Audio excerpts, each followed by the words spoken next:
Thank you very much for joining me once again. So there has been so much controversy surrounding Professor Amupitan Ojo over his comment in the petition he wrote. In fact, the Yorubas are standing in protection of him, saying that Tinubu will not sack the new Inec chairman because when Buhari appointed a terrorist sympathizer, Professor Pantani, the Fulanis, the sheikhs, the Umars, the emirs, the sultan, everybody was quiet. In fact, what they did was they became an advocate that Isa Pantani has repented. He has turned a new leaf. But today here we are because Professor Amupitan Ojo wrote about the Christian genocide in year 2020, where he wrote it to the international communities, he wrote it to African Union, he wrote it to the European Union and to the United Nations, lamenting that the Fulanis that are causing the mayhem, causing the crisis in Nigerians are not originally, in any way related to the Nigeria, that they migrated into the northern part of Nigeria less than 150 years ago. That when they came, they wiped out the Aborigines king, okay, and they installed their own sons, cousins, and ever since then, the northern Nigeria has been under their hegemony. And this is where you see that despite the fact that the Hausa people have been practicing Islam for over a period of 400 years, when Uthman Danfodio came in 1804, when he started the jihad, within 20 years, they wiped all the northern states, took over all the political positions, and to this very day, this is why they are the ones in power. And you can see why they are so aggressive. When people begin to expose them, when people begin to talk about what they do, they're excessive, how they are power mongers, how they are power greed, how they just want to be the one in charge. When people begin to expose them, they begin to search for the annihilation of that person or the extrication of that person from the political arena, or they just pray and hope that that person never finds relevance. The same thing they have been trying to do for Tinubu, because Tinubu has done only one thing. Since 1999, Tinubu has recognized the Middle Belters. I mean, nobody, no president out there has been able to somehow compensate and bring to the fore the Middle Beltern. The fact that Tinubu has made the Chief of Army Staff a Middle Beltern, a Kogi man. He has made a Just man, the Inec chairman. He made a Kogi man, the NNPC chairman. He made another Kogi man, what's it called? So many positions. In fact, Tinubu is, after the Yorubas, Tinubu's nearest political allies today are the Middle Belters. But on paper, these people are called Northerners. But when you ask the call Northern Fulani man that, I thought you said Amupitan is from North, why are you lamenting? Like, why are you complaining? They will tell you it's not Northerner. One, because he's a Christian. Then secondly, because they know what they did. Yes, they know that they manipulated the North Central into the Northern fold so that they can always stand on that premise that they have the large vote numbers. Yes, they are only using the North Central people as political tool, adding them to the political pool. But what has Tinubu done? He has exposed them. That hypocrisy has been exposed, and today, in fact, like never before, the Kogi, the Jos are aligning with the Yoruba presidency. They are aligning with the Yoruba kings. They are also calling for restructuring. They are calling for separation. The Yoruba people have said that if Tinubu keep getting threatened, that he should sack Amupitan Ojo, because he said that they are not in any way original to the Nigerian soil. Show me the lie. They don't want anybody to talk about it. Now the Yoruba groups, the Middle Beltern groups have warned, stop the threat, because if you continue, we will push for the complete breakup of the country. For me, on one hand, I am praying for the Northern Fulani, group to continue to push Tinubu. I want them to push Tinubu until Tinubu sacks the Inec chairman, which I know is impossible, by the way, but I wish Tinubu does it. So that when Tinubu does that, it will give us the perfect alibi to now hit the street for a complete Nigerian breakup. Yes, because Buhari cannot be there. Buhari was the first guy that appointed a man from his ethnic extraction, a Fulani man, Professor Mahmood. Mahmood was there for nothing less than 10 good years. Okay? Mahmood was there for nothing less than 8 years. He appointed all the service chiefs from the north, every one of them. They cannot tell me that Tinubu has appointed all the service chiefs from the north. No. I mean, from the southwest. No. The chief of army staff is from the north central. The chief of defense staff is from the southwest. Fine. The naval officer is from the north. The air force officer is from the north. Okay? Now, some are from the southeast. Okay? The chief of army staff under Jonathan. We know how they frustrated Hiyederika, because as a then General Hiyederika was doing what should be done, wiping the bandits. They were notifying them back to back. In the morning, in the noon, in the evening, and the middle of the night, they were bombing them, clearing them out.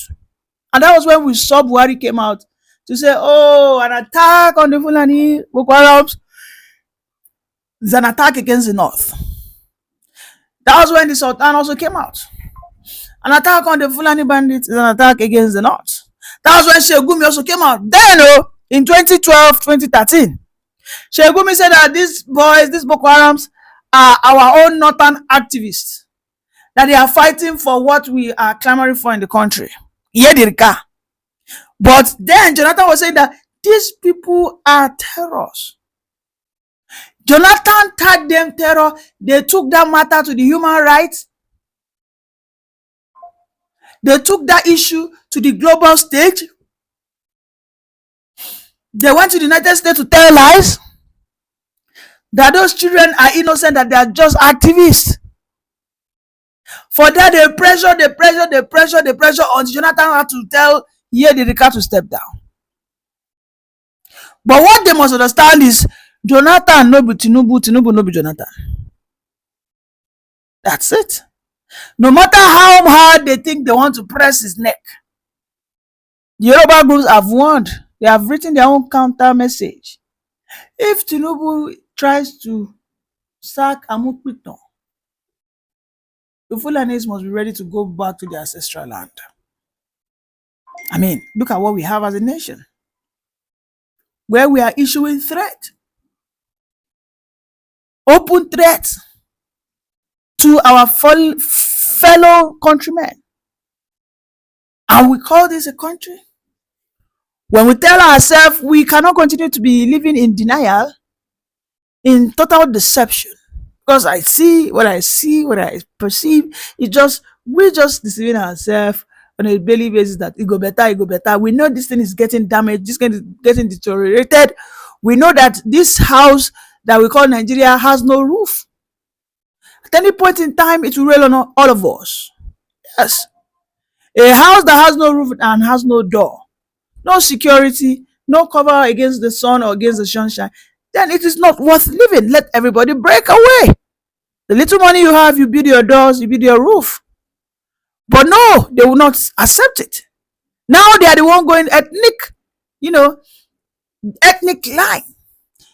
They are saying that he is against the Fulanis. In that petition, Professor Amupitan simply said that the Fulani bandits and Islamic extremists, why are the Fulanis who see themselves as non-terrorists, why are they agitating? For God's sake, why are they agitating? Why are they lamenting? It is simply because they are all in it. It is simply because they are what? All in this struggle. They know what they are doing. The jihad struggle is for real. Yes. They want to do what? Colonize us again. The way they colonize the Kano people, they want to extend that their expansionist agenda to some of the countries there.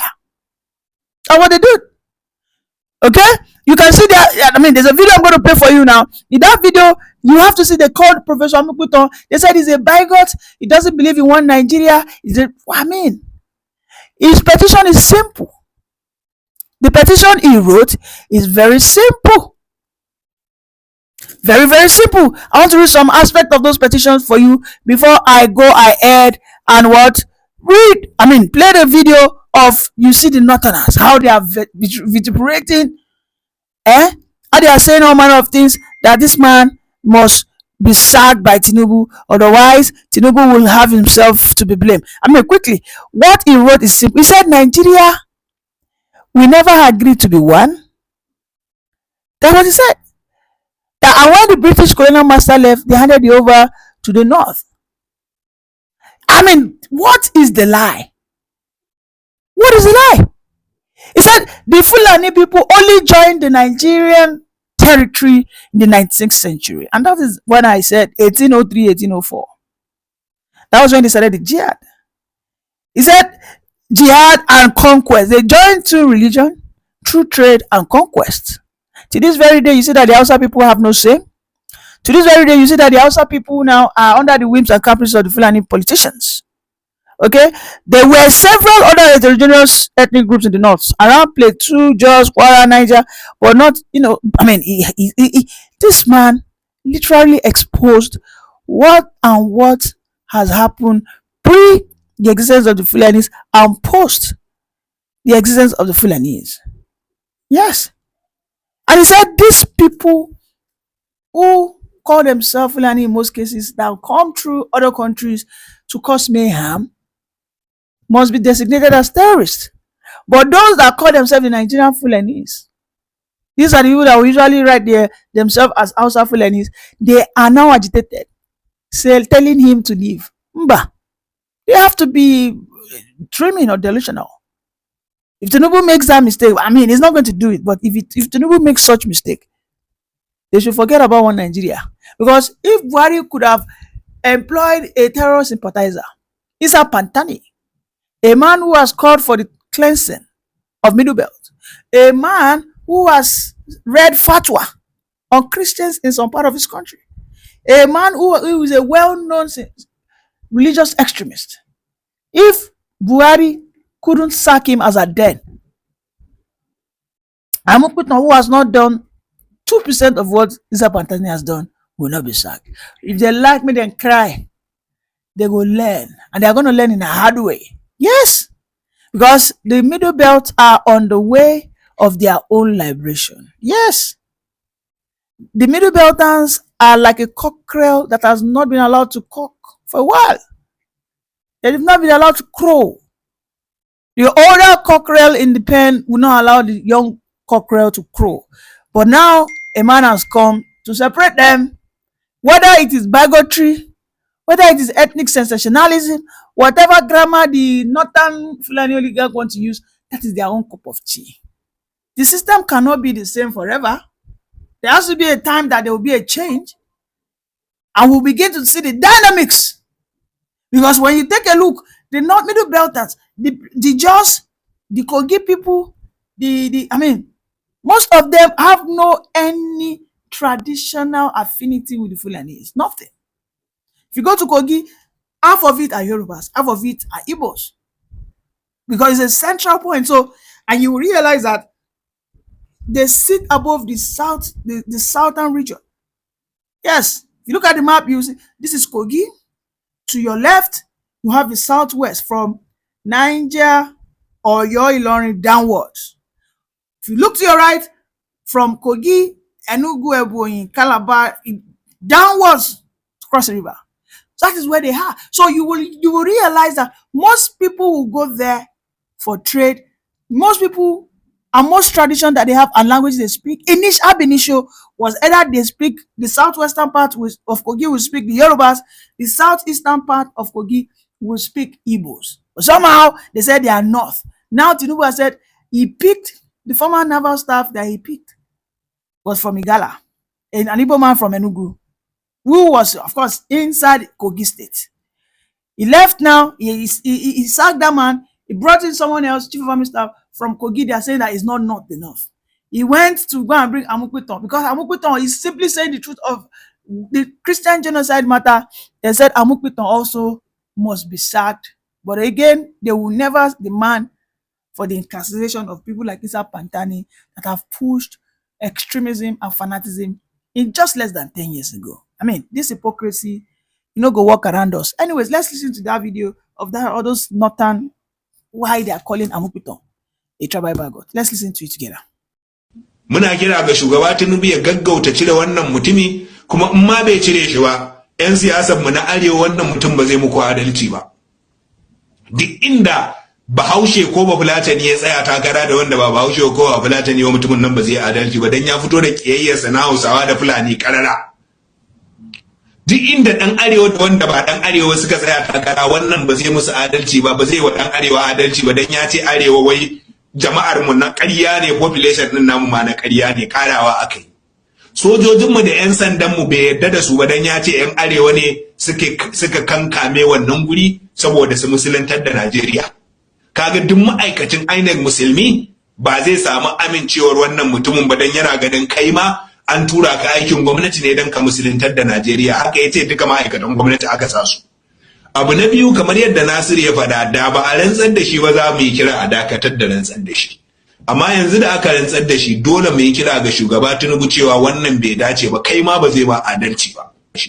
Kuma duk wanda ya ce akan addinin shi aka soke shi to ya zalunci kanshi, ya yi wa kanshi ƙarya, kuma duk wanda zai saurari maganar shi ya san cewa ƙarya yake, don ba akan addinin wane muke magana a yanzu ba, akan rashin yarda da Najeriya da ƙarerayi da tsabagen ƙiyayya da ya nuna wa musulmai da 'yan arewa da wato waɗanda ba su yarda da abin da shi yake kai ba da kuma Hausawa da Fulani a kai muke magana a nan yanzu. Edita Naziru, ga waɗansu abubuwan da ya faɗa waɗanda na yanko saboda mutane su ji, dan wani waɗanda musamman wanda suka tsani Fulani za su ji daɗin wannan maganar da ya to, amma duk inda ya maganar Fulani sai ya haɗa da Hausawa. Kuma har yake ba da misali akan Hausawa waɗanda suke zaune a Taraba, da waɗanda suke zaune a Plateau, da wanda suke zaune a Benue, da waɗanda suke Kaduna.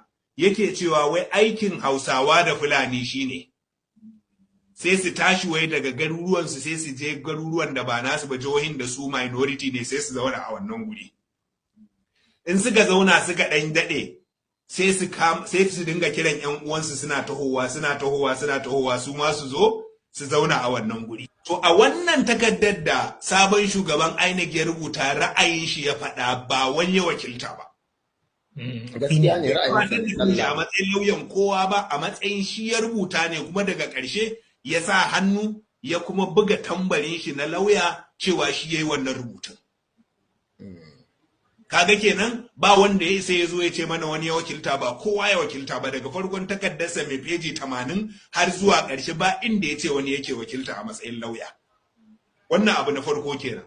A cikin Nasiru ya tabbatar da cewa ko kuma ya ikirarin cewa ana kisan ƙare dangi ga Kiristoci a Najeriya, musamman ya ce a jihar Plateau da jihar Benue da jihar Taraba.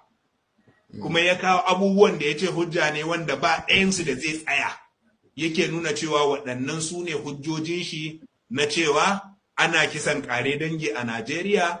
Kuma har abu na biyu ya yi zargin cewa gwamnatin Najeriya da sojojin Najeriya da su ake yi, cewa gwamnatin Najeriya da sojojin Najeriya da su ake wa Kiristoci kisan ƙare dangi. Kaga ba iya musulmai ya zarga ba, har da ita gwamnatin Najeriya da sojojin Najeriya ya zarga cewa da su ake wannan kisan ƙare dangi.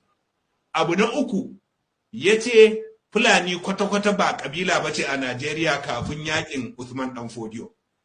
Kwata-kwata wai Fulani ba 'yan Najeriya ba ne, ba ƙabila ba ce, ba ta cikin ethnic groups ɗin Najeriya kafin yakin Usman ɗan Fodiyo. To shi cewa yake kwata-kwata wai ba Fulani a Najeriya kafin yakin ɗan Fodiyo, wai daga yakin ɗan Fodiyo ne aka shigo da su Najeriya suka kama mulkin mallaka ga 'yan Najeriya.